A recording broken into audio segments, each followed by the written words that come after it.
भारत के अंदर कोई भी ऐसा बच्चा नहीं है जो पैदा होता है जिसको देश से मोहब्बत ना हो।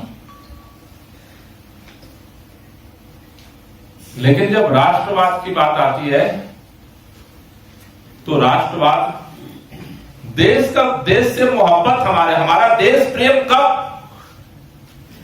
राष्ट्रवाद के नकारात्मक बिंदु पर पहुंचते पहुंचते देश के लिए खतरा बन जाता है, और वही देश प्रेम कैसे धीरे धीरे आगे बढ़ करके सकारात्मक राष्ट्रवाद के माध्यम से इस देश की सबसे बड़ी ताकत बन जाता है, इसको बारीकी से समझना बहुत जरूरी है। क्योंकि इसको नहीं समझेंगे तो आज के दौर में समाधान निकालना मुश्किल काम है। भारत की आजादी की लड़ाई के दौरान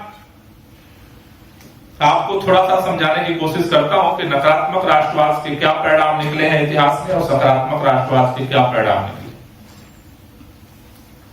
आजादी के दौरान अगर आपको याद हो कि 1757 में पहले आजादी की लड़ाई की पहली शुरुआत, धुंधली सी शुरुआत प्लासी के मैदान में हुई। जब प्लासी के मैदान में एक तरफ लॉर्ड क्लाइव और दूसरी तरफ सिराजुद्दौला 23 साल का लगभग नौजवान अपना सीना तान के खड़ा हुआ, बोला समझौता नहीं करेंगे, जान देंगे, और कुर्बानी दे दिया। वो लड़ाई चली। उस समय ईस्ट इंडिया कंपनी का राज था हमारे देश में। लगभग 100 साल तक इस देश में अलग अलग जगहों पर राजे राजवाड़ों की लड़ाइयां चली, किसानों की लड़ाइयां चली, आदिवासियों की लड़ाइयां चली। 100 साल में यह देश धीरे धीरे तैयार हुआ एक राष्ट्रीय लड़ाई के, और जिसको हम 1857 की पहली जंग आजादी के नाम से जानते हैं। 1857 में धीरे धीरे इस देश के अंदर ताना बाना उत्तर दक्षिण पूर्व पश्चिम का जुड़ा,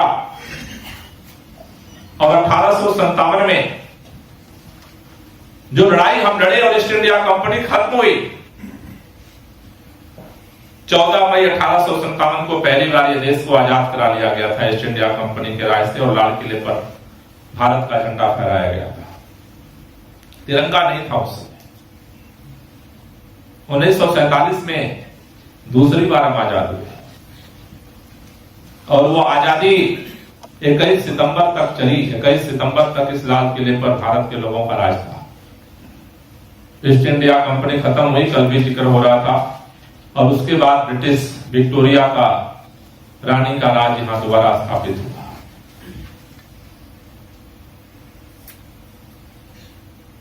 वो जो पहली लड़ाई हम जीते उसके मूल में सकारात्मक राष्ट्रवाद था। सकारात्मक राष्ट्रवाद, जैसे आपने कहा कि भारत की समस्त ऊर्जा को जोड़ने का था, क्या नाम है सकारात्मक राष्ट्रवाद।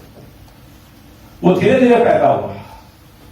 इस देश के अंदर अलग अलग राजे थे, राजवाड़े थे, नवाब थे, सैनिक थे, किसान थे, मजदूर थे।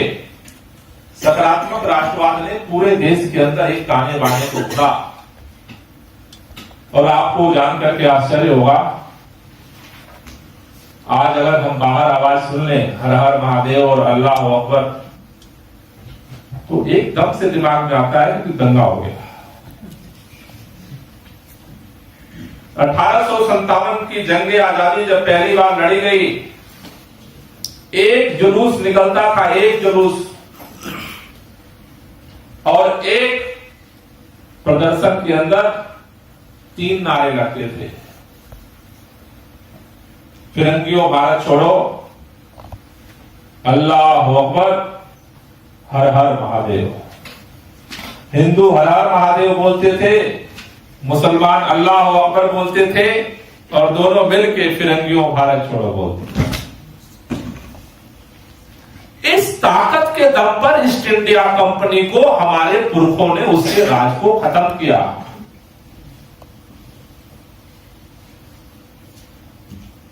1857 की लड़ाई में अगर आप नजर दौड़ाएंगे तो एक तरफ बहादुर शाह जफर लड़ रहे हैं, दूसरी तरफ नाना साहब लड़ रहे हैं।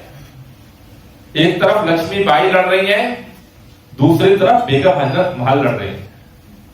एक तरफ तात्या टोपे लड़ रहे हैं, दूसरी तरफ अजीमुल्ला खान लड़ रहे हैं। ऐसे देश के पूरे कोने कोने में लोगों ने अपनी सकारात्मक राष्ट्रवाद की भावना से अपनी एकता को मजबूत किया। सूचना के तंत्र इतने नहीं थे 1857 में जितने आज हैं। पूरे देश को एक सूत्र में बांधने का काम, आमतौर पर कई बार आप परेशान हो जाते हैं कि इलेक्ट्रॉनिक मीडिया, अगर प्रिंट मीडिया, अगर पूरी मीडिया अगर गलत खबर दे रही है तो इस देश का क्या होगा। चिंता मत करो, 1857 में कोई मीडिया नहीं थी। इतने विशाल देश में इतनी अलग अलग भाषाएं, अलग अलग बोलियां, अलग अलग प्रांत, अलग अलग शासन तंत्र के बीच में इस देश को लोगों ने जोड़ दिया। 10 मई से तो अचानक लड़ाई शुरू हो गई थी, नहीं तो पूरे देश में निर्धारित तिथि बनाई थी 31 मई को पूरे देश में एक साथ क्रांति शुरू होनी थी। और इस काम को किसने किया? इस काम को किया हमारे सन्यासियों ने, हमारे फकीरों ने किया।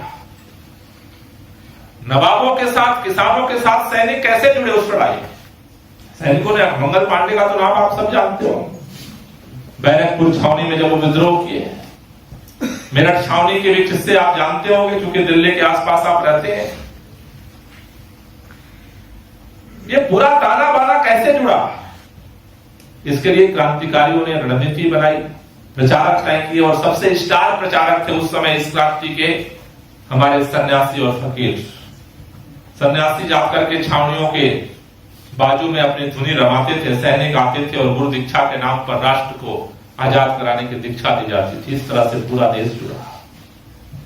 पूरे देश के राजे राजवाड़ों में कमल घुमाया गया। जो कमल को स्वीकार करता था वो उस क्रांति का हिस्सा माना जाता था, जो स्वीकार नहीं करता था उसको समझा था कि बागी है।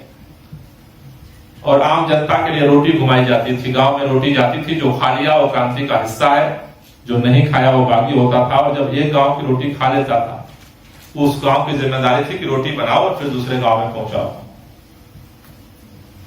पूरे देश को लोगों ने जोड़ दिया। इरादा हो और लक्ष्य अगर स्पष्ट हो तो इस मीडिया से डरने की जरूरत नहीं है। कुदरत ने ऐसी मीडिया बनाई है कि सच के लिए लड़ा भी जा सकता है और जीता भी जा सकता है। 1857 की लड़ाई में जैसा आपने कहा कि जब देश आजाद कर लिया गया उसके बाद इस देश पर बहुत चारों तरफ से अंग्रेजों ने, अफगानिस्तान से, बर्मा के बॉर्डर से चारों तरफ से अंग्रेजों ने अपनी सेना को इकट्ठा किया दिल्ली में और चारों तरफ से घेरा। आंदोलन में गद्दार की औलाद नहीं है, गद्दार तब भी थे और उन गद्दारों की वजह से जीती हुई बाजी हम दोबारा हारे थे। और 21 सितंबर को लाल किले पर अंग्रेजों ने कब्जा कर लिया था और बहादुर शाह जफर को गिरफ्तार कर लिया। कई लोग आप सुनते होंगे, ये जो नकारात्मक राष्ट्रवाद के प्रचारक हैं वो कई बार कई लोगों की देशभक्ति पर सवाल उठाते हैं। इस दिल्ली के अंदर एक खूनी दरवाजा है, जाकर के कभी देख लेना अगर सुना होगा दरियागंज से पहले। वो खूनी दरवाजा ऐसे नहीं है। बहादुर शाह जफर को अपने देशभक्ति के इनाम के रूप में उस समय सेना नायक था अंग्रेजों का हडसन, हमाओं के मकबरे से उनके 2 बेटों और 1 पोते को गिरफ्तार करके उसी खूनी दरवाजे पर ला करके उनका सर कलम किया और थाल में सजा करके बहादुर शाह जफर के सामने रखा था। और बहादुर शाह जफर ने कहा कि अगर हमारी ये देशभक्ति का इनाम है तो ये इनाम ईमान हमें कबूल है। उस सकारात्मक ताकत के दम पर हम देश को अंग्रेजों से पहली बार भी आजाद किए। लेकिन उस लड़ाई के बाद इस देश के अंदर अंग्रेजों ने दमन किया। कई लोग कहते हैं कि जो 30 हजारी कोर्ट है वहां पर बहुत बड़ा कत्लेआम हुआ था और उसके नाम पर उसका 30 हजारी नाम था। एक अगर आप इधर जाओगे मेरठ की तरफ तो वहां पर एक बेचिरागी गांव है। बेचिरागी का मतलब कि वहां चिराग जलाने वाला कोई नहीं बचा था। अंग्रेजों ने उस गांव के लोग, क्योंकि उस गांव के ज्यादातर लोग सेना में भर्ती थे और पूरा सेना की बटालियन विद्रोह कर दी थी, अंग्रेजों ने बाद में जाकर के उस गांव के अंदर एक एक बच्चे को मारा। उस गांव में कोई चिराग जलाने वाला नहीं छोड़ा था। लेकिन बात आगे बढ़ती रही इस देश के अंदर जब फिर दोबारा ईस्ट इंडिया कंपनी के बाद ब्रिटिश राज कायम हुआ और देश के अंदर उस विक्टोरिया ने बहुत अच्छी अच्छी घोषणाएं की थी। अगर आप कभी पढ़ेंगे तो 1 जून की उसकी घोषणा है, 1 जून 1857 की, लेकिन वो बातें पूरी नहीं हुई। और फिर जब वही सारा तंत्र चलने लगा तो इस देश के अंदर सुगबुगाहट पैदा हो गई। और जब इस देश के अंदर सुगबुगाहट दोबारा पैदा हो गई, जगह जगह आवाज उठने लगी। एक तरफ इंडियन नेशनल कांग्रेस बनी 1885 में, दूसरी तरफ उससे भी जब बात नहीं बनी तो क्रांतिकारी संगठन बनने लगे।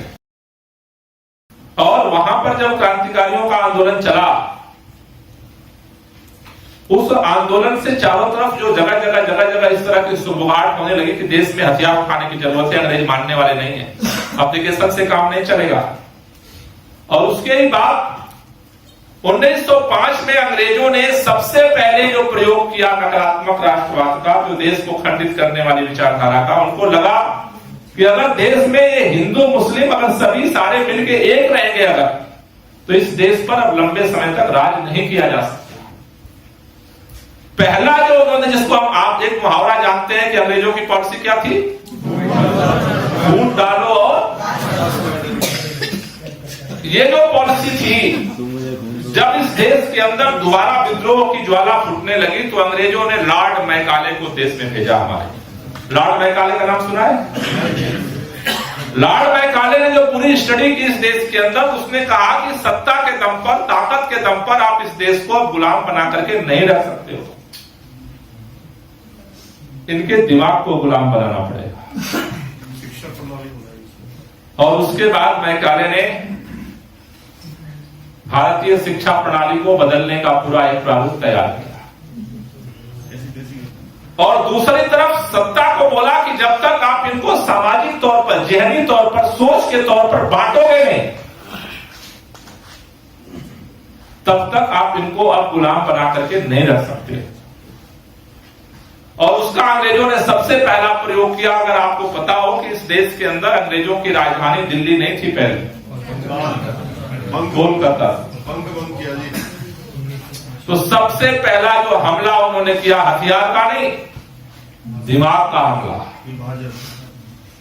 बंगाल विभाजन, जिसको हम इतिहास में बंग और भंग के नाम से जानते हैं। हिंदू बंगाल और मुस्लिम बंगाल। आज आप हम जहां बैठे हैं वहां से थोड़ा सा अपने दिमाग को पीछे ले जाओ 1905 में।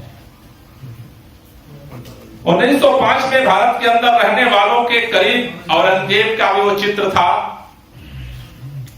जिसकी कट्टरता की अपरिभाषित और अपरिमित अफवाहें पूरे हिंदुस्तान में फैलाई गई हैं। मुगल शासन उनके करीब था। हमसे कम पढ़े लिखे लोग थे। आज जितने विश्वविद्यालय हैं देश के अंदर, उतने विश्वविद्यालय उस समय नहीं थे, इतने कॉलेज भी नहीं थे। लेकिन सोच कहां थी? 1905 में अंग्रेजों ने बंगाल का विभाजन किया और उस बंगाल विभाजन के खिलाफ पूरा देश खड़ा हो गया। पूरे देश के अंदर वो दौर था लाल बाल पाल का, लाला लाजपत राय, बाल गंगाधर तिलक और बिपिन चंद्र पाल। पूरा देश खड़ा हुआ। स्वदेशी और स्वराज, जिन दो शब्दों को आप जानते हो, उसी बंग भंग आंदोलन के खिलाफ पैदा हुए दो लक्ष्य थे। एक राज्य का विभाजन हुआ 1905 में, अंग्रेजों ने किया, देश खड़ा हो गया। इतना बड़ा आंदोलन हुआ कि अंग्रेजों को अपनी राजधानी जो कलकत्ता थी उसे छोड़ के भागना पड़ा। और उसके बाद अंग्रेज दिल्ली आए और यहां उन्होंने पहले अपनी छावनी बनाई और फिर धीरे धीरे यहां से संचालन शुरू। उस समय के लोगों की जो सोच थी वो सकारात्मक राष्ट्रवाद की सोच थी। आखिर सोचो कि 1905 में वही हमारा देश है। 1905 में एक राज्य बढ़ता है और देश खड़ा हो जाता है, और 1947 में देश बढ़ता है और कोई बोलने वाला नहीं बचता है। इस देश राष्ट्रपिता को जाकर के अनशन करना पड़ता है और अंततोगत्वा महात्मा गांधी को भी गोली मार दी जाती है। ये 1905 से 1947 के बीच में इस देश के अंदर क्या हुआ आखिर? क्यों इस देश के अंदर क्या घटित हुआ कि 1905 में जो देश एक राष्ट्र भी नहीं बना था ठीक से, अलग अलग प्रांत थे, अलग अलग सूबे थे, लेकिन पूरे देश के साथ मोहब्बत थी, जुड़ाव था। और 1947 आते आते देश बढ़ता है और सब लोग चुप रहते हैं, क्योंकि अगर इसको आप नहीं समझोगे तो नकारात्मक राष्ट्रवाद समझ में नहीं आएगा। 1905 में जब अंग्रेजों ने इस बंगाल का विभाजन रद्द करना पड़ा और वहां से भागने के बाद उन्होंने अपनी रणनीति बनाई कि हमें भारतीयों के दिमाग पर काम करना पड़ेगा, इनके दिमाग में दूरियां पैदा करनी पड़ेगी, सत्ता की दूरियों से, क्योंकि इस देश के अंदर राजी राजवाड़े नवाबों का शासन तंत्र रहा है, लेकिन जनता एक रहती है। सत्ता किसी की रही हो, ईद पर सब मिलते थे, चाहे हिंदू हो या मुसलमान, और होलियां साथ होली साथ साथ मनाते थे। गांव का अपना अपना कल्चर था, अपना अपना। 1905 से पहले इस देश में सांप्रदायिक दंगों का इतिहास नहीं बनता है। 1905 के बाद दो संस्थाओं का निर्माण हुआ इस देश में। एक का नाम था हिंदू महासभा और दूसरे का नाम था मुस्लिम लीग।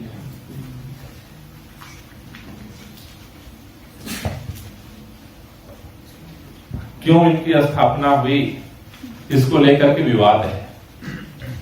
किसने बनाया, इसको भी लेकर के प्रश्न है। लेकिन इन दोनों संस्थाओं ने मिलकर के 1906 से लेकर के 1946 तक क्या किया, इसका परिणाम है भारत का बंटवारा। परिणाम इस बात को बताता है कि उन्होंने काम क्या किया। 1906 से पहले भारत अंग्रेजों का गुलाम था। 1905 में भी भारत अंग्रेजों का ही गुलाम था। 1905 में भी भारत के लोग थे, लेकिन एक राज्य बटा तो पूरे देश को दर्द हुआ। और 1947 में पूरा देश बटा, किसी राज्य को भी नहीं दर्द हुआ।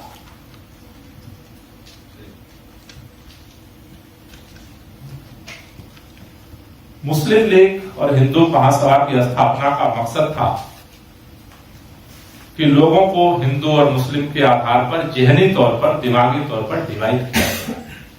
अंग्रेजों ने हमारे इतिहास के पन्नों से अपने इतिहासकार बिठा बिठा करके नए नए पुस्तकें छापे, नए नए रिसर्च हुई कि कब कब हिंदू मुस्लिम के बीच में नफरतें रही हैं, क्या जितनी नकारात्मकता थी, चुन चुन करके उन्हें संग्रहित करके भारतीयों के दिमाग में डालने का काम हुआ।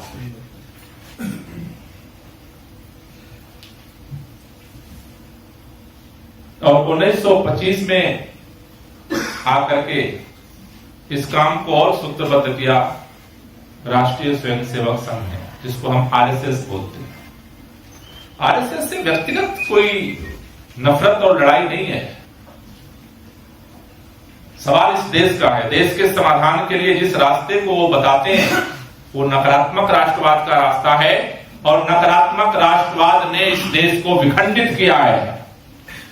और अगर इस देश के अंदर ये नकारात्मक राष्ट्रवाद जिंदा रहा तो यह देश दोबारा भी खंडित होगा, कोई रोक नहीं सकता है। इसलिए हमें सोचना है देश के लिए।